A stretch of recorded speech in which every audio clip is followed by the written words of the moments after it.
Hey guys, I wanted to make a video on my top 50 1990s insert cards. I made this top 50 list without including refractors or game use cards or autographs. I'm going to be making separate videos on those three genres a little later on. So stay tuned if you want to see those videos, but this is mainly focusing on, pack inserted 1990s cards. So let's get into it with a few honorable mentions. I have a Pacific Revolution's Icons card. This was one out of every 288 packs, I believe. It's a cool looking die cut, but there's really not too much going on it on the front. That's why it didn't quite make the list. I have a 1997 Pinnacle Certified Team Gold. It's a great looking card. There is a mirror gold version of this, which is a refractor version, numbered to 30. This one's numbered to 500.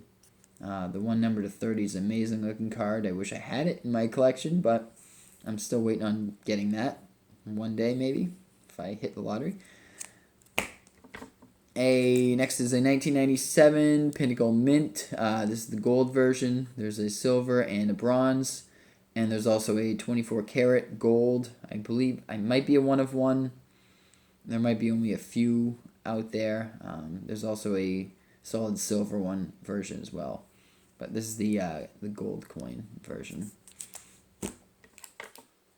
Next is a 1998 Donruss Preferred Executive Suites die cut. Honestly, this is one of the only ones I've seen pop up in a couple of years that I've been kind of searching the Donruss Preferred. I'm not quite sure on the print run of these, but it's a cool looking card. And like I said, I haven't seen many pop up at all. Next is a 1998 Fleer Showcase.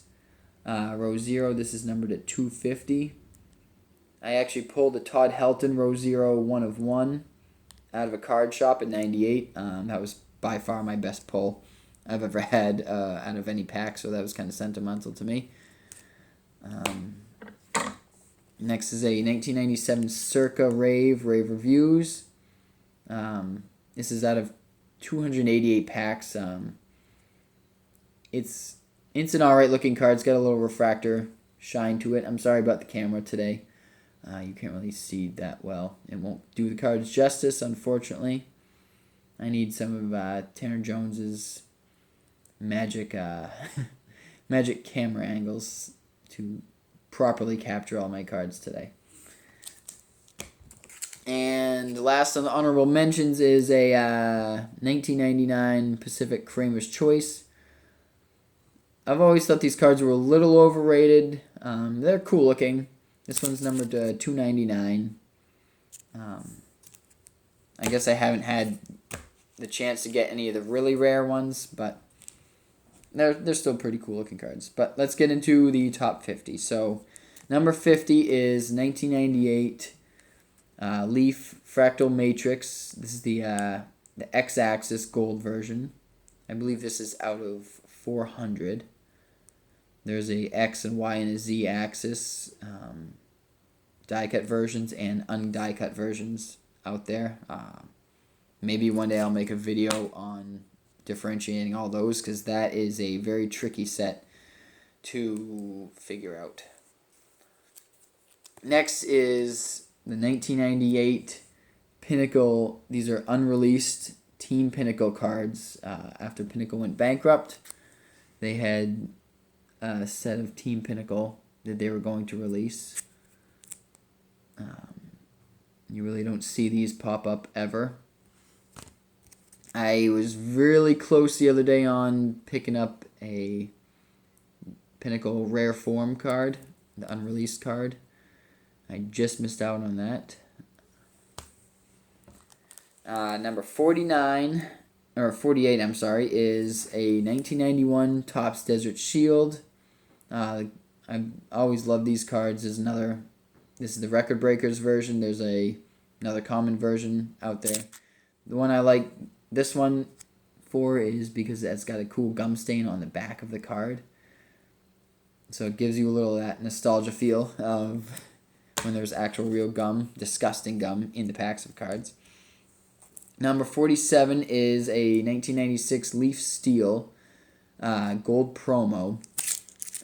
This is the promo version. There was promo versions of gold, silver, and bronze. Bronze by far were the rarest versions. There was only like 2 or 3 made of each player. And then silver, I believe, was the next rarest. These are still pretty hard to pick up. You don't see many of these floating around out there. And I like the gold. Look the best anyway. So number 46 is not really that rare of a card. The camera will also not do it justice, but it's a 1997 EX2000 All or Nothing. It's one of the nicest looking cards, I believe, out of any 90s set. That's why I had to include it. It's the clear acetate version of the card. There is gold versions of this card out there. This is a bronze version. You can't really tell with the camera angle. It looks a little gold, but there's a gold version of these out there as well that's more rare, or a little more rare, I think. I haven't seen any of them, but they're rumored to exist. Number 45 is 1997 Score the Franchise. This is the glowing version. This card doesn't look like much on camera, but in person, it's a nice looking card. It's got raised baseball stitching here and here, and when you go into the dark, it will glow. So it's 1 out of every 240 packs, so it's a pretty rare card. And like I said, once you're actually in the dark with this card, it really shines and it really looks pretty cool. So that one's that. Number 44 is 1997 Leaf Statistical Standouts. It's just got a cool cut on this card. It's and the glove part folds out, and it's numbered out of 1,000. It's just got simple stat lines in the back. I've always liked the cut of this card and the clean look of it. Number 43 is a 1995 Pinnacle White Hot. These were, I'm not really sure the print run on these. I think the Red Hot versions were 1 out of every 24 or 36 packs. I'm not 100% sure on the print run on these. They're much more rare than the Red Hot versions, though. Number 42 is a 1995 Pinnacle Z Team. I think this is the nicest looking out of all the Z Teams. These are 1 out of every 72 packs.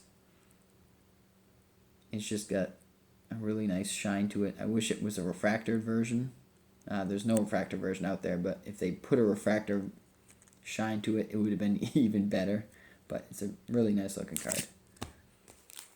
Number 41 is a 1994 Topps Superstar Sampler, still in the wrapper. These were inserted 1 per every retail box, and there was 45 different players in this run. So if I wanted to get a Ripken, I would have had to open 45 boxes realistically to get one of these packs. So these are pretty rare, especially still unopened like this. There's actually 3 cards in here. Number 40 is, I believe this is a 99 EX Century Favorites for Fenway. I kind of have a special place in my heart as being a Red Sox fan for the 1999 All-Star Game, and this is commemorating the players of that year. The camera does not do this card justice. It's a really nice looking card. It's not overly rare. It's 1 out of every 36 packs, so to pull a Ripken out of this set, out of the 20 players in the set, it would have been 1 out of every 720 packs. So it'd still be a tough pull if I wanted to pull the Ripken out of it. Number 39 is 1995 Statistical Standouts.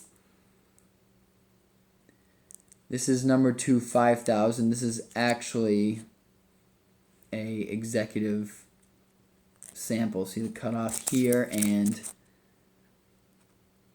there's no serial number on the back. It's just a blank out of 5,000. So this is some kind of test print run on that one. But I just like it because it's got, it's got the look. I love the raised stitching of the baseballs. Just the, just the design of the card. That's why this one made the list for me anyway. Number 38 is 1998 Stadium Club Triumvirate. I've never been able to pronounce that, and I probably never will. There's 3 cards this set. And there's the luminous version, the illuminator version, and the luminescent version. This is the luminous version. This is the least rare of the 3. It's a really awesome looking card. I would love to find the illuminator. I mean, those are almost impossible to find. These were, I believe, one out of every 54 packs. And then the illuminators were one out of every 384 packs to pull these. So, number 37 is 2000 EX Exceptional. And then this is the blue version, numbered to 250. And these were one out of every 288 packs. So there's a red version and there is a green version. This is the most rare of the 3 versions out there. And this is numbered to 299. It's a nice looking card. And if you have all 3 lined up next to each other, it makes this run look even better. Number 36 is a Pinnacle Gold Artist Proof. These were pretty hard to pull. The print run of these was 300, so there's only 300 made. They're not serial numbered or anything.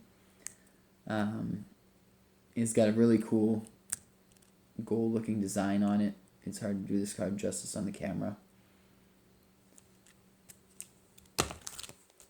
And next print run, this is, I'm going to include this as one card. The Fleer Hot Gloves from 95 to 98. Or 94. This is 94, the Fleer Hot Glove. This is the 95, which I don't know why they didn't die cut these. It's just all gold. That's my least favorite one. And then the 96 version. And the 97 version, which I like the Fleer Showcase the best. So I just wanted to include all those 4 Hot Gloves in there as number 35. Number 34 is 1997 Ultra starring Roll, and that was one out of every 288 packs to pull these. It's got a nice die cut to it. Nice acetate finish on the card itself. Number 33 is 1997 Fleer Metal Universe. This is the Mother Lode. This is also numbered one out of every 288 packs. I've always loved this card. It's got a really awesome design to it. Number 32 is 1999 Ultra Diamond Producers. It's got a really nice diamond shine to it. I'm trying to pick that up a little bit.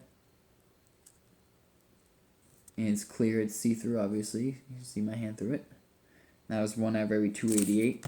Another one out of every 288 is 1997 Diamond Producers. This one's awesome because it's got the wood in the back and the card on top of it. It's got the whole diamond look to it. And it's a really sharp looking card. These are really hard to get in good condition. There's always, the corners are always the black always chips out. This one's not in the greatest shape. And it always gets damaged in here as well. But these are awesome looking cards if you can pick one up of your player. One out of every 288. Number 30 is the 1999 Metal Universe Lynchpins. As you can see, you get the little Lynchpin bombs cut out. It's just an awesome looking card. This is one I would try to get the complete run of all the players. One of these days. I have Kerry Wood and a couple others, but I'm still a little far away from the set, but I would put this complete set together because I love these cards a lot. A number 29 is 1996 Pinnacle Skylines. I'm sure you guys have seen this card before. It's talked about a lot. It's a pretty sweet card. It does look nice. It's pretty rare. You don't see them pop up too much. But that's that.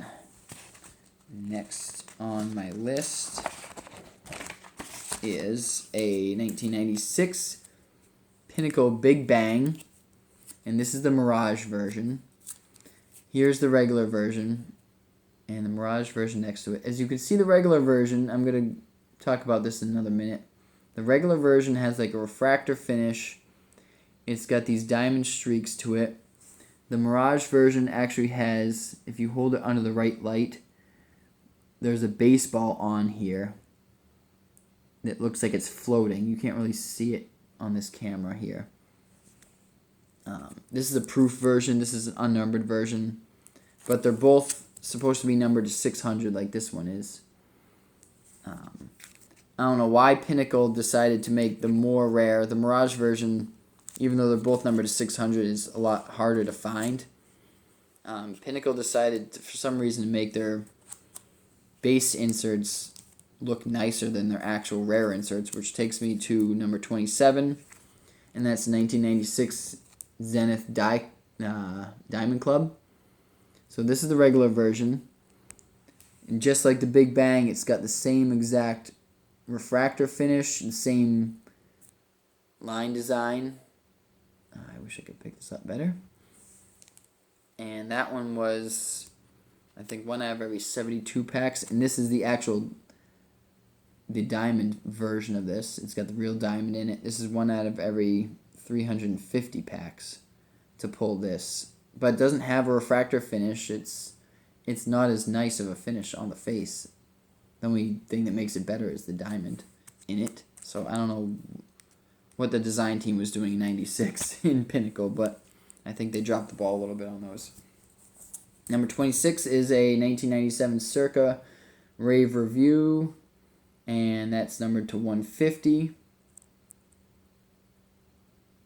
And that was every one out of every 1,200 packs, I believe. I could be wrong. But like I said, there's only 150 out there. For 97, that's pretty rare. A pretty rare pull. Number 25 is a 2000 private stock. The reserve version. This is numbered to only 34. You might be able to pick it up right there, but I've always liked the canvas looking version of this card.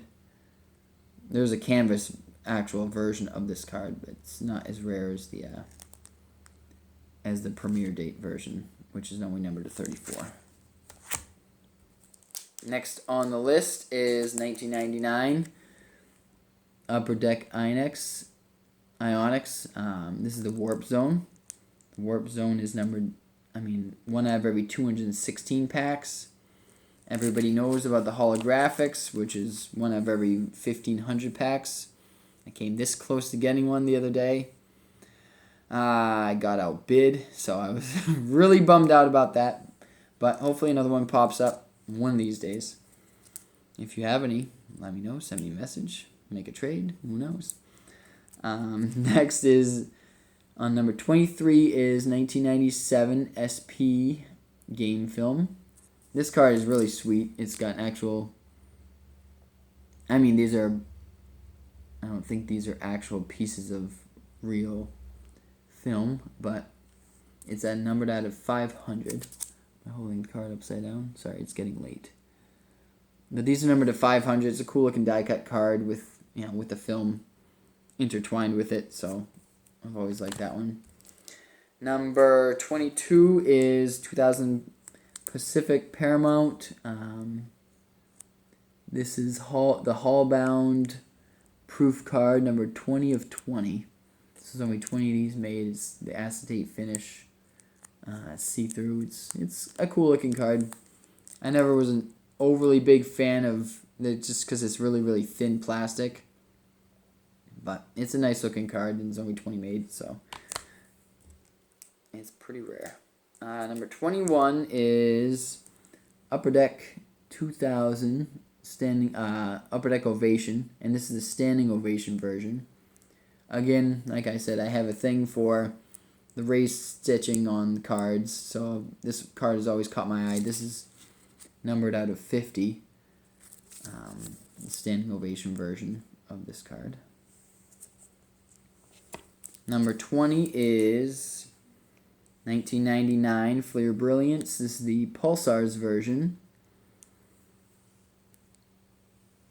The Shooting Stars, the Pulsar version of that card. I actually have two of these, and I know you can't really pick it up, but one of these, for some reason, the stars are much more pronounced, and they have like this bumpy finish, as opposed to the other version that this version the stars are more flat, and this version the stars are more pronounced on this. It's a little different, but there's definitely a noticeable difference. I don't know why that is. I don't know if anyone's ever seen those before, but I've always liked that. It's a nice looking card, regardless of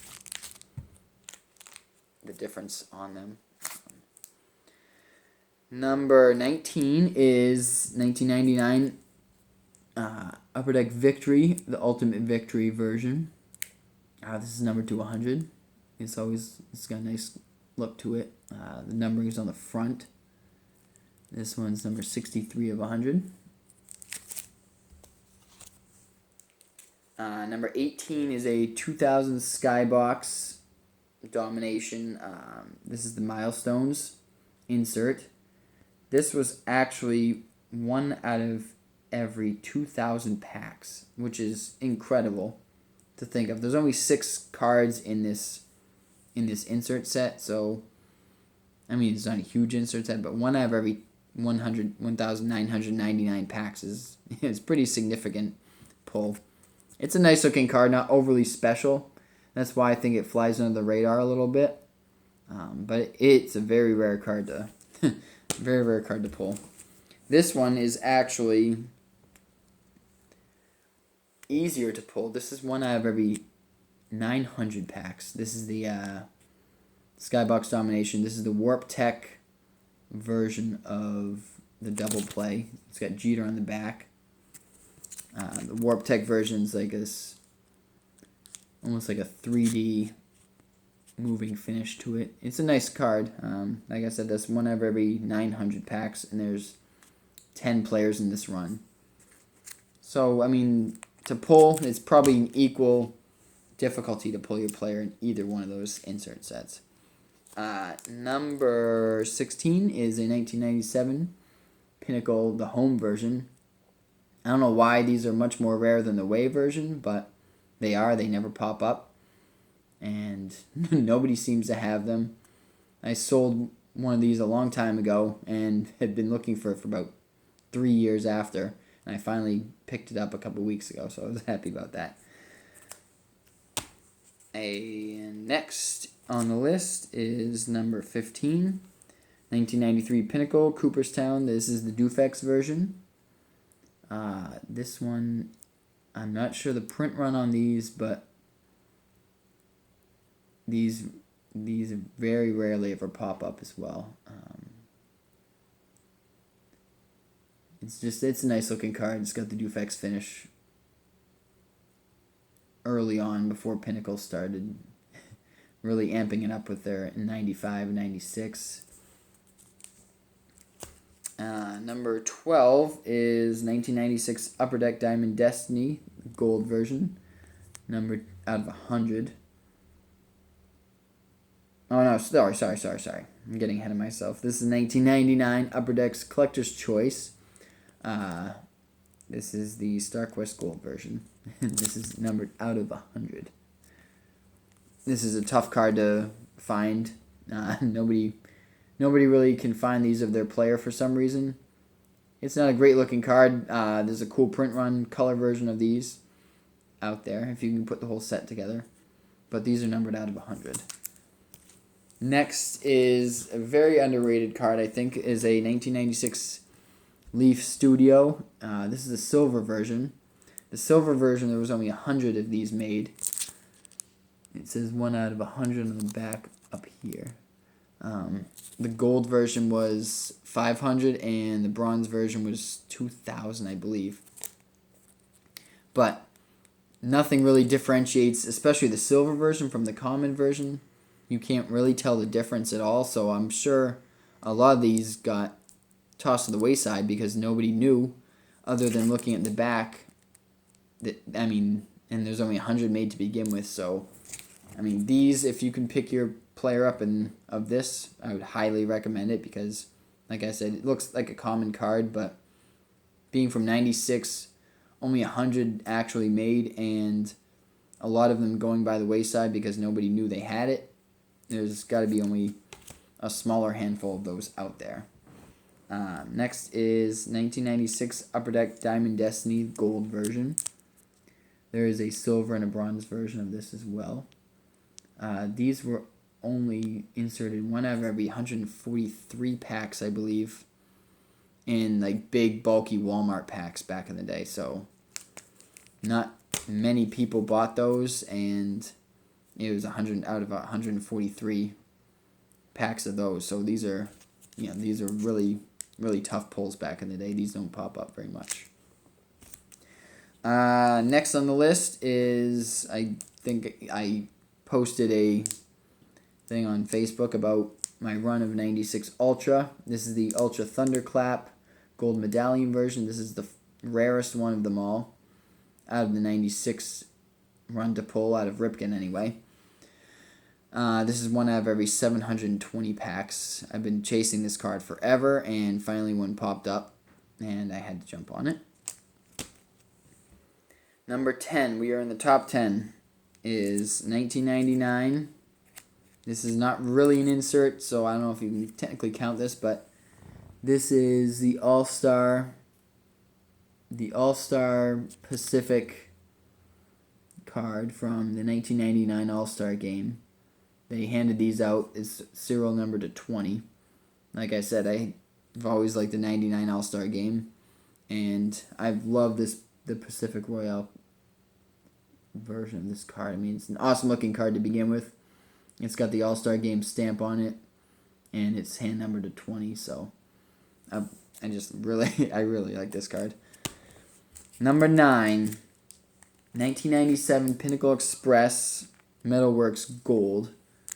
This is another card I chased for a long time. It's serial number to 200 on the back. I don't know if you can see it up top there. There's a bronze and silver version of these as well. This thing weighs about 1.5 pounds. It's really tough to find the gold versions out there. The silver, I think, are numbered to either 400 or 600, but these are numbered to 2. Next on the list, number 8 is 99 Fleer Mystique Established, numbered 200. These are really sweet looking cards. Camera won't do it justice, but it's got a beautiful refractor finish, even on the back. I think this is one card where I think the back almost is as nice as the front, which is a weird thing to say, but... And that's number 98 out of 100. Next is one I picked up last week out of a random auction lot, and this is the 1997 Topps Peter Max autographed version, and this is it's hand numbered. This is 9 out of 40. I had picked up another one a few months back, and I believe it was just an aftermarket a factory release for a replacement card, so it's really not the authentic version. I finally found an authentic version, like I said, in a random lot that was a really, really, really good deal. I don't know if the guy really knew what he had, but these are highly sought after. There's a lot of controversy with these cards because a lot of them are faked. There's hundreds of versions out there that are fake, but when you get the serial number version, you actually finally have a legit one. Number 6 on the list is another unreleased version. This is 1998 Pinnacle Select. This is the 5-star bonus card. This is a really nice looking card. It's serial numbered out of 50. I think all 50 ended up getting out to people, or at least I've seen, low numbers and high numbers. I'm pretty sure all 50 made it out into the public. I've only seen 1 or 2 of these pop up in years of collecting. So, I mean, obviously it's rare. It's never been released to the public, but it's a really nice looking card. Number 5, I believe this is 5. Yes, is the 1997 Essential Credentials. This is a popular card with a lot of people. You can't really pick up the shine to it too much. Even the base card version, this is nice. There's a Credentials version numbered to 299, and this one is numbered 299 on the back. Number 4 might technically not count as an insert. This is 1995 Pinnacle Swingman Artist Proof, but this is a refractor finish on the card. There's a couple backstories to these. I'm not sure which one is the real one. These were rumored to be test proofs that were never supposed to get out. There was rumors that a couple people pulled these out of packs. Regardless, I've only seen 1 or 2 of these. There's rumors that only 3 or 4 players, per player exists, and not the whole run wasn't. There's only a few different players that have the refractored versions of these cards out there, and Ripken's one of them. I know Griffey has one. I've seen a Tim Sam and a few other guys. But I've always loved the Swingman, the artist proof version, and like I said, this is a very rare, somewhat test version of this card. Number 3 is kind of a dual one. Number 3 is a 1999 Topps Gold label. This is the red version. It's numbered to 25. The serial numbers you can't see it because the gold plating's missing. It's basically missing on all the ones numbered to 25 and 50, I believe, as well. And then I have this version of the card. There's believed to be only one of these out there. It is the mislabeled version, the Greg Maddux version. It's still numbered to 25.